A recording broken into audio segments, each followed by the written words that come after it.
మీ పేరు? పెద్దపూడి ప్రకాష్. ఏం చేస్తుంటారన్న మీరు? Auto lorry. ఏ ఏరియాలో ఉంటారు మీరు? కొండల మార్కెట్, బాయినప్పర కళ్యాణ మండపం పక్కన ఉంటాం. ఏంటన్నా మరి ప్రభుత్వ పనితీరు ఏ విధంగా ఉంది అసలు ఈరోజు? నెంబర్ 1 చంద్రబాబు నాయుడు గారు అయితే నెంబర్ 1 అన్న. దానికి ఏంటంటే పవన్ కళ్యాణ్ గారు కూడా జోడిచ్చారు కాబట్టి నెంబర్ 1 అది. ఎప్పుడైనా కానీ ఇదివరకు కూడా మాకు ఇక్కడ రామారావు బాబాయ్ అన్నా కానీ, గుర్రంకొండ బాబాయ్ అన్నా కానీ నెంబర్ 1గా చూసేవాడు. మా ఇంటికి కూడా వచ్చేవాళ్ళు.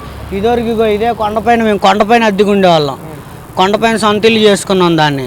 అప్పుడైనా కానీ గుర్రంకొండ గారు వచ్చి మమ్మల్ని అడిగేవాడు, అమ్మ ఏంటి అలా ఉంది, ఎరా ఏంటి అలా ఉందని. నెంబర్ 1గా ఉండేది. ఇంకా మేమైతే మటుకి ప్రస్తుతానికి అయితే బాధలు అయితే లేదన్న. ఈ వరద వచ్చింది అన్నప్పుడు కూడా మాకు ఏంటంటే అవి సరుకులు గిరుకులు కూడా అన్నీ బాగానే అందినాయి. ఏంటంటే మాకు బ్రెడ్ ప్యాకెట్లు, కొవ్వొత్తులు ఇవన్నీ మేము బాధపడుతున్నామని మా రామారావు బాబాయ్ ఇంటికాడికి తెచ్చి ఇచ్చాడు. ఎన్ని రోజులు ఉంది మీ ప్రాంతంలో వరద? మా ప్రాంతంలో ఉందన్న, ఒక 5 రోజుల దాకా ఉందన్న. 5 రోజులు కూడా టైం టు టైం మీకు ఫుడ్ ఇవన్నీ కూడా ఇచ్చారా? చిట్నార్లో కళ్యాణ మండపం దగ్గరికి వెళ్తే చాలు మన వాళ్ళు ప్రభుచరణ అన్న వాళ్ళు వీళ్ళంతా వాలంటీర్లు అంతా నెంబర్ 1కి ఇచ్చారు మాకు.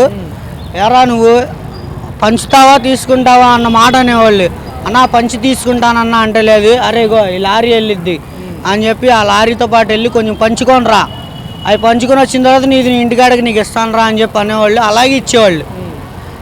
డైలీ కిచిడి పట్లాలనే కానీ ఏ అన్నా కానీ పంచినా కానీ మాకు ఇచ్చేవాళ్ళు. అలాగే మాకు ఇక్కడ ప్రభన్న అని చెప్పి యూత్ లీడర్ ఒక ఆయన ఉంటాడు. ప్రభన్న కూడా నెంబర్ 1గా చేశాడు మాకు. అరే మన కుర్రోళ్ళంతా వెనకెందుకురా ఉంటున్నారు, ఎలాగో పనులు ఎలాగో లేవు కదా, ఖాళీగా ఎందుకు ఉంటున్నారా, రండిరా అని చెప్పి తీసుకుని వెళ్ళాడు. ఆయనకి కూడా తెలుసు అంటే మా చేతిలో వృత్తుందని చెప్పి మేము చేయగలం అని చెప్పి ఏదన్నా ఆయనకి తెలుసు. అరే ఉపయోగపడేవాడు రా నువ్వు రారా అని చెప్పి అనేవాడు. మేము అలాగే వెళ్ళేవాళ్ళం, చేసేవాళ్ళం. ఇటేపు మన మొత్తం కొండపైన కానీ కొండ కిందనే కానీ నెంబర్ 1కి పంచామన్నా. పంచిన తర్వాతే నలుగురికి సాయం చేసిన తర్వాతే మాకు ఇచ్చేవాడు అన్న. అలాగా బాగానే చూశారు. ఏంటన్నా అసలు చంద్రబాబు నాయుడు గారు కానీ ఆయన తోటి మంత్రులు కానీ మీ ప్రాంతంలో ఏ విధంగా పనిచేస్తారో, మీకు అందుబాటులో ఉంటున్నారా ఈరోజు? అసలు సుజనా చౌదరి గురువు గారు నెంబర్ 1 అన్న. మా రామారావు బాబాయ్ దగ్గరికి వస్తూనే ఉంటాడు, మాట్లాడుతూనే ఉంటాడు. ఆయన ఏంటి మన డివిజన్కి ఏంటి అని చెప్పి అడిగేవాడు. అలాగే చేసేవాడు. మేము స్థానికంగా ఇక్కడ ఇటేపు గుర్రంకొండ బాబాయ్ వైపు ఉన్నా కానీ మేము అక్కడ అద్దెకి దిగినా కానీ మాకు మొత్తం చూశాడు అన్న. మాకు మొత్తం చూశాడు. ఇంటికాడకు వచ్చి అడిగేవాడు, ఏరా ఏంటి మీరు, ఏరా ఏంటి మీకేం కావాలరా అన్న, ఇలాగా భోజనానికి లేదన్నా అని అంటే, అరే ఉండరా నేను వస్తాను ఉండరా అని చెప్పి తీసుకొని వచ్చి రామారావు బాబాయ్ అలాగే ఇచ్చేవాడు అన్న. చంద్రబాబు నాయుడు గారు నెంబర్ 1 అన్నాడు డాడీ. ఒకటి వర్షంలో చెప్పాలంటే తెలుగే వెలుగుని పంచిద్ది. తెలుగుదేశం అన్న ఇగో 5 రూపాయలు ఇగో అలా కిరాయికి వెళ్ళి వచ్చినా కానీ రాపోయినా కానీ ఇంట్లో అమ్మ నాన్న 20 రూపాయలు 50 రూపాయలు ఇస్తారు చూసావా, అవి గ్యాస్ కొట్టొచ్చుగా ఒక 10 రూపాయలు ఉన్నా కానీ లేదు, అన్నం పెట్టేది ఆయనే.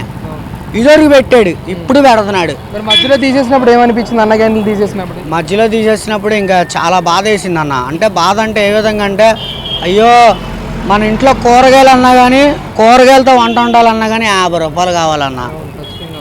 కూరగాయలతో వండుకోవాలనుకున్నా కానీ 50 రూపాయలు. రేషన్ బియ్యం ఇచ్చినా కానీ, రేషన్ బియ్యంతో తినాలన్నా కానీ 50 రూపాయలు కూరగాయలకే కావాలన్నా.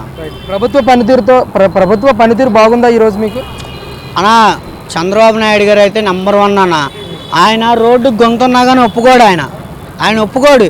నేను ఏం చేసినా చేయకపోయినా కానీ రోడ్డు బాగుండాలరా అని అంటాడు ఆయన నెంబర్ 1.